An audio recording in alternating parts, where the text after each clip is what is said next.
Bekasi, Jawa Barat, Saudara, tapi banjir juga melanda daerah Karawang, Jawa Barat. Hari ini banjir di Kabupaten Karawang, Jawa Barat masih merendam 7 kecamatan.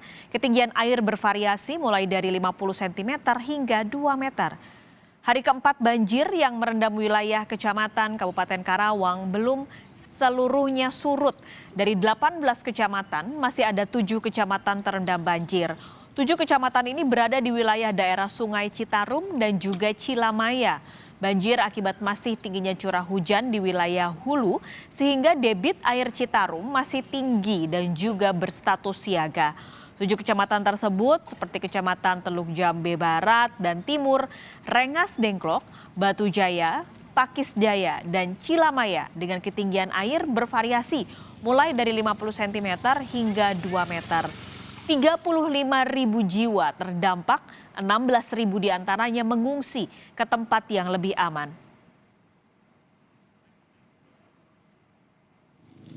Tak hanya permukiman warga, sekolah di wilayah Desa Karangligar, Kecamatan Teluk Jambe Barat masih terendam banjir dengan ketinggian air 50 cm hingga 1 meter.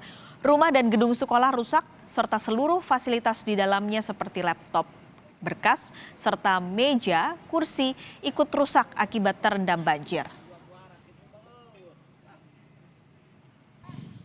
Kebetulan ini kan banjir kedua di bulan ini.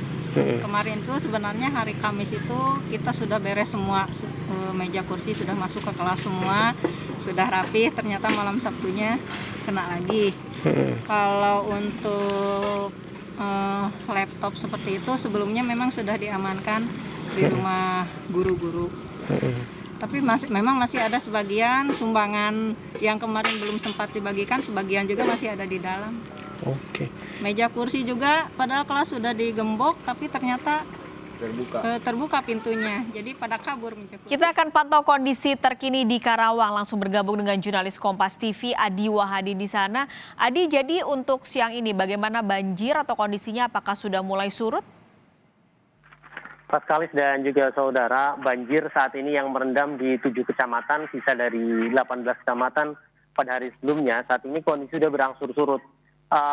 Banjir hanya terjadi di beberapa titik, khususnya di sepanjang aliran Sungai Citarum seperti wilayah Kecamatan Teluk Jambe Barat, Timur, hingga Pakis Jaya. Untuk wilayah Kecamatan Teluk Jambe Barat, banjir masih merendam di Desa Karangligar, Kecamatan Teluk Jambe Barat dengan ketinggian air berkisar mulai dari 50 cm hingga 1 meter. Bahkan ada yang lebih dari 1 meter sampai 1,5 meter ini di Dusun Kampek dan Dusun Pengasinan RT 04 Desa Karangligar.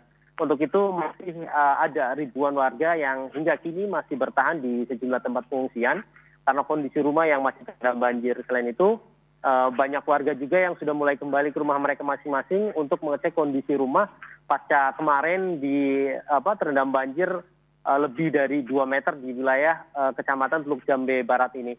Selain di Kecamatan Teluk Jambe Barat, banjir juga masih terendam di wilayah Kecamatan Teluk Jambe Timur, tepatnya di Desa Sukamakmur yang saat ini akses jalan yang menghubungkan antara Kecamatan Teluk Jambe Barat dan Kecamatan Teluk Jambe Timur, tepatnya di Desa Karangligar dan Desa Karangligar Sukamakmur, ini masih terendam air dengan ketinggian air masih berada pada kisaran 1 meter hingga jalan tersebut tidak bisa dilintasi oleh kendaraan jenis apapun. Ada wilayah lain seperti Batu Jaya, Rengas Dengklok, dan Pakis Jaya dan yang saat ini kondisinya juga masih sama, namun sudah berangsur surut. Ini seimbang atau sesuai dengan kondisi ketinggian air Citarum yang saat ini sudah berangsur normal. Dan tadi pagi saya masih mantau masih dalam kondisi siaga. Namun siang ini kondisi air Citarum sudah berangsur surut dan masuk pada level normal. Baik Citarum maupun Cibeet, Cilamaya, dan Cikaranggelam saat ini sudah mulai standar atau normal hingga tidak ada luapan lagi. Namun demikian akibat dari luapan tersebut masih ada beberapa sisa banjir. Ini terjadi akibat dari kondisi saluran pembuang yang buruk sehingga kendati sejumlah sungai yang menjadi penyebab banjir ini sudah mulai surut dan dalam kondisi normal karena kondisi saluran pembuang menuju ke Sungai Citarum ini buruk sehingga warga masih rumah-rumah warga masih terendam pada kisah ketinggian air mulai dari 50 hingga 1 meter. Ada sejumlah kebutuhan yang tetap masih dibutuhkan oleh 35 warga korban terdampak banjir. Mereka yang sudah surut airnya, kemudian mereka yang masih mengungsi tetap masih membutuhkan sejumlah bantuan mulai dari makanan cepat saji, kemudian air bersih dan obat-obatan untuk mereka mencukupi kebutuhan mereka.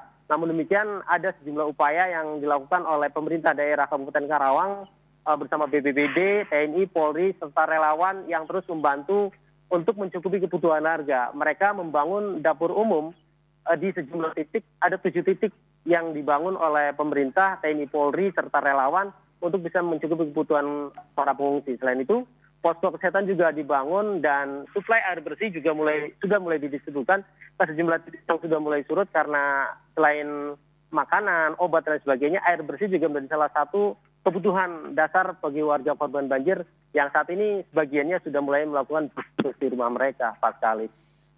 Adi, tadi Anda cerita bahwa yang dibutuhkan sebenarnya yang paling penting adalah makanan cepat saji dan juga obat. Bisa diceritakan sebenarnya terkendala atau tidak pemberian bantuan ini atau kebutuhan ini terhadap warga banjir? Apakah mereka semua sudah terpenuhi kebutuhannya?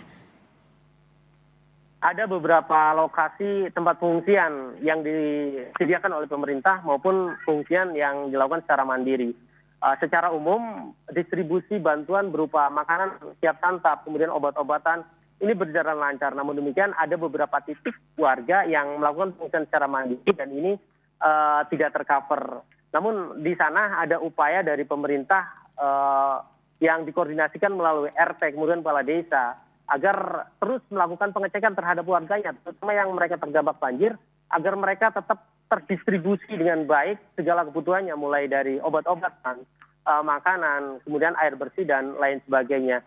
Dan hingga saat ini upaya-upaya patroli, pengecekan, kemudian memastikan seluruh korban banjir terlayani dengan baik ini masih terus dilakukan oleh pemerintah, mulai dari pemerintah daerah, kecamatan, desa, dengan mengerahkan sejumlah personilnya dari pihak kepolisian dengan Babin Kamtibmasnya, kemudian dari pihak TNI, Babinsanya, mengecek ke seluruh lokasi bagaimana kondisi para korban banjir yang tersebar di 7 kecamatan yang saat ini masih terendam. Dan upaya-upaya antisipasi dilakukan mengingat berdasarkan perkiraan cuaca BMKG masih ada potensi hujan yang akan terjadi mengguyur wilayah Kabupaten Karawang maupun hulunya wilayah Kabupaten Karawang. Pasalnya banjir yang terjadi di Kabupaten Karawang ini tidak hanya disebabkan oleh intensitas hujan yang terjadi di Karawang, namun juga ada kiriman banjir dari wilayah hulu. Oleh karena itu, upaya antisipasi hingga saat ini masih dilakukan seperti dilakukan oleh pihak TNI Polri yang saat ini tetap bersiaga di lokasi banjir agar nanti ketika datang kembali banjir ini bisa melakukan upaya-upaya seperti evakuasi dan sebagainya. Pasalnya kemarin pengalaman banyak warga yang terjebak banjir karena mereka menganggap banjir tidak akan tinggi. Namun demikian hingga larut malam mereka banyak terjebak banjir. Oleh karena itu antisipasi oleh TNI, Polri, BPBD, tim relawan lain sebagainya saat ini masih terus dilakukan agar nantinya tidak ada warga yang terjebak atau terabaikan ketika banjir kembali datang, Pak Sekali. Terima kasih untuk ulasan Anda, kondisi terkini dari banjir Karawang, Jawa Barat, jurnalis Kompas TV Adi Wahadi.